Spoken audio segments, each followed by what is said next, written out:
Hi and welcome to another interesting tutorial.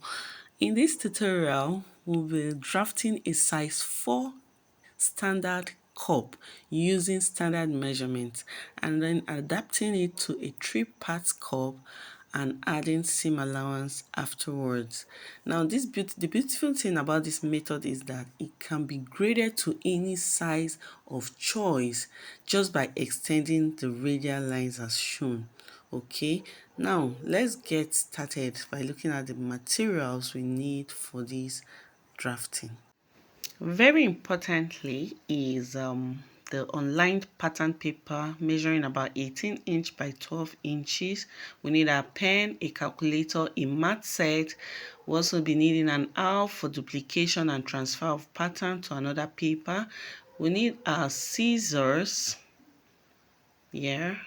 and then a pattern master. Okay, that will be the ruler we'll be using. We'll also be needing our standard measurements and grading values for a size 4 cup. Please screenshot if possible. Okay, now we'll also be needing a different color of paper. Now this is a pink sugar paper and I just prefer it being a different color, but feel free to use even white if it's okay by you. Okay, now we'll also be needing a carbon paper for duplication and transfer. Having looked at the materials needed, let's get right into the drafting process proper. We start by drawing a horizontal straight line 12.9 cm long near the bottom edge of the paper. Mark the left end as 5 and the right end as 4 as shown. With compass set at 8.75 cm.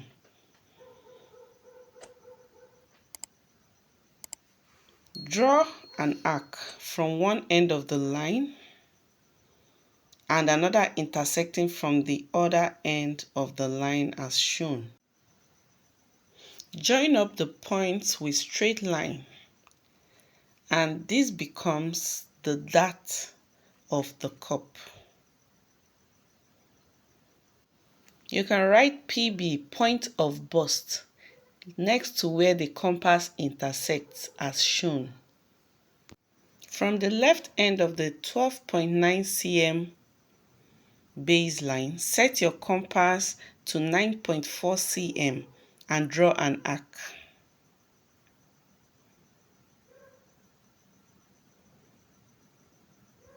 Set your compass again to 10.3 cm and from the point of bust, set your compass and draw an intersecting arc to the first arc. I reduce my compass to 9.4 cm again and repeat the first arc as it was not properly intersected. From the right end of the 12.9 cm baseline and compass set at 9.4 already, draw an arc. Reduce your compass to 9.2 cm and from the PB, draw an intersecting arc to the first arc. Now join the various points. I like to always punch my various points as this makes my pencil to settle in properly. I join the various points from the baseline to the intersecting line and to the PB, and then I repeat the same for the other side as well. Still using my compass, I extend it to 11.5 cm and from the left end of the 12.9 cm baseline, I draw an arc. I reduce it again to 10.5 cm and place at PB and intersect the first arc. I extend the compass again to 10.8 cm and from the right end I draw an arc like so. I reduce it again to 9.2 cm and from the PB I draw an intersecting arc. Using my rule, I join the various points to my PB Don't forget to punch the intersect. I join the intersecting point to the baseline and then to the PB point, like so. Do the same for the right side.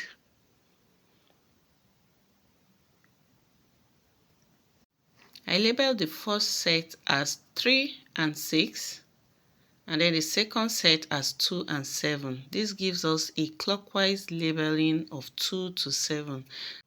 Now moving on to the cup apex. I extend my compass to 11.57 and from the PB I arc out a line. Now I extend my compass again to 13.6 cm and from point 2 I arc out an intersecting line. The point of intersection becomes point 1. I connect this point to PB, 2 and point 7 as shown.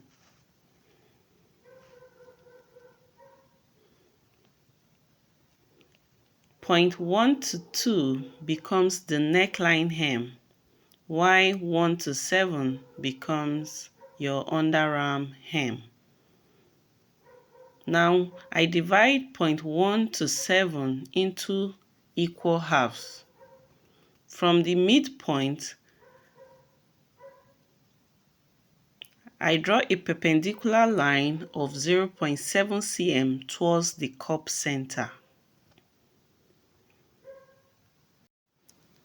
Using a curved rule, I connect these points and this becomes my underarm sky or underarm hem. Now I divide lines 6 and 5 and 4 and 3 into equal halves. I take note of the midpoints like so and do the same for the other side. From the midpoints, I draw perpendicular lines of 1.2 cm.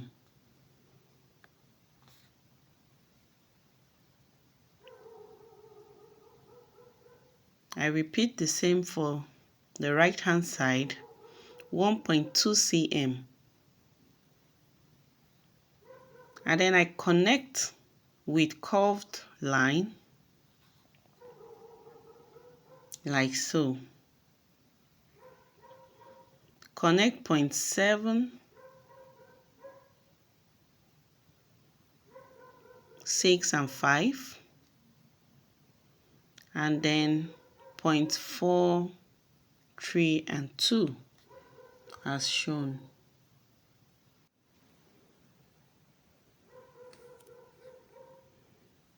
Next, I divide lines PB to 5 and PB to 4 in 3 equal parts. Remember that this line was 8.7. It was 8.7. So 8.7, using your calculator, divide it in 3, you get 2.9. 2.9 cm.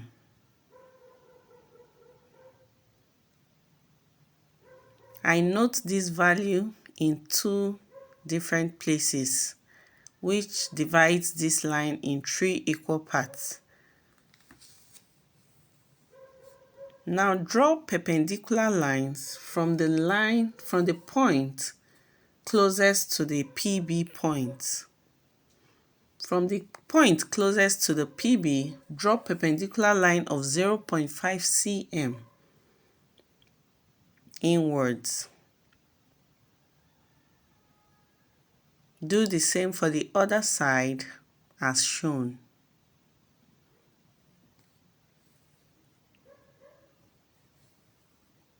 I connect this point with a nice, smooth, curved line. Do the same for the other side as shown.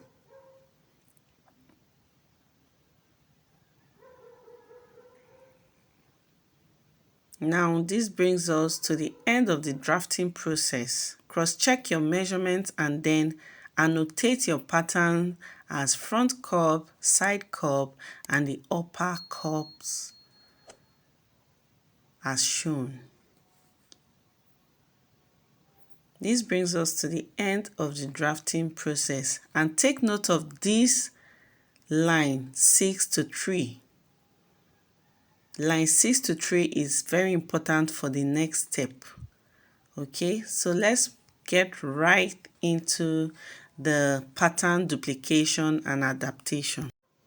By now you should be familiar with my process when it comes to duplication of patterns. You already know that I don't use the original draft.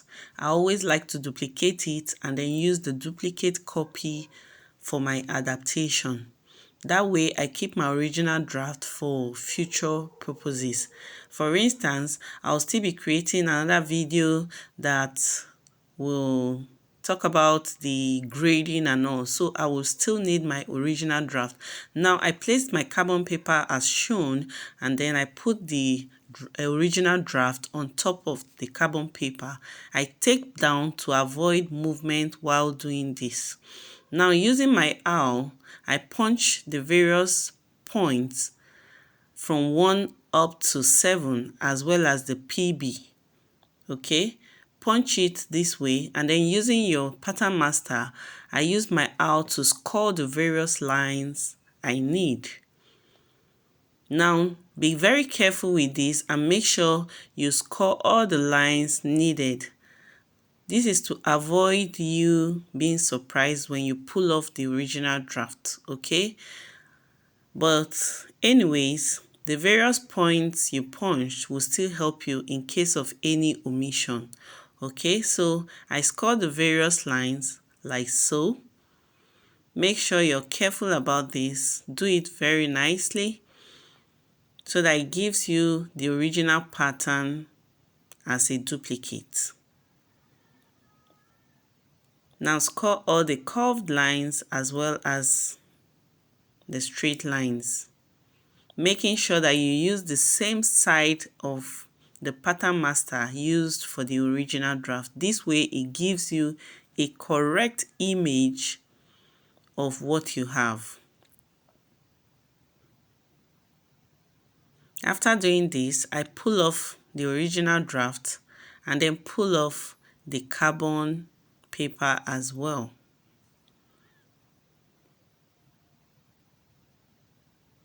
Take out all the tape gently. I tear out the part of the paper I need for this purpose, like so.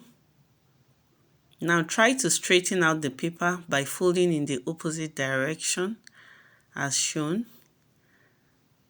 This gives my paper a straight look, okay? Now annotate the pattern on the duplicated one as well, after which you cut out your patterns as shown. Be careful about this, don't rush it. Be careful to cut out appropriately, okay? Cut out your pattern gently as shown.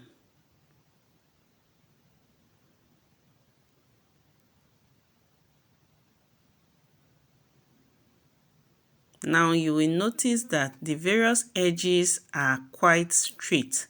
So I will need to, after taking note of the points, I will need to place it on another paper and round the straight edges in order to give it a proper and rounded look, okay? This gives it a better fit. Now, if you have not watched my video on how to adapt patterns, please refer to my previous videos here. There I was a little bit slower and I made sure I explained vividly every process. But if you're good, you can follow this as well. So I tape down the duplicated pattern onto the white paper as shown. I tape down also the side cup and the front cup.